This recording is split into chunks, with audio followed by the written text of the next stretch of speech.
आज भारताचो स्वातंत्र्य दीस आमकां 80 वर्सां जालीं स्वतंत्र जावन। ह्या दिसाक हांव सगळ्यांक माझ्या म्युन्सिपाल्टीच्या सगळ्या एरियेतल्या लोकांक शुभेच्छा दिता।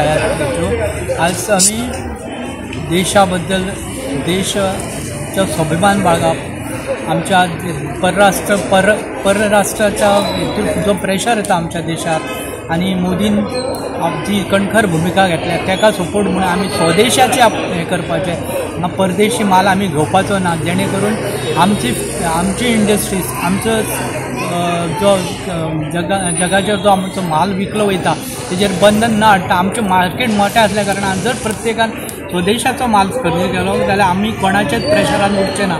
तर ह्या देशाक आमकां आमचो स्वाभिमान आमी राखूंक जाय। आमच्या देशाची स्वच्छता, देशाची जी आर्थीक घडी जर मजबूत करतले आनी सगळो प्रेशर भायलो जर आमी धुडकून घातले जाल्यार नागरिकांक आपले देश गांव पासून सुरू करून देशा बद्दलचे जे स्वाभिमान आसा हो जागृत दवरचो, हो आजच्या दिसाचो खरो म्हटल्यार आमकां सोपूत घेवपाचो एक दीस आसा। ह्या दिसाक सगळ्यांक पुन्हा एकदा शुभेच्छा दिता।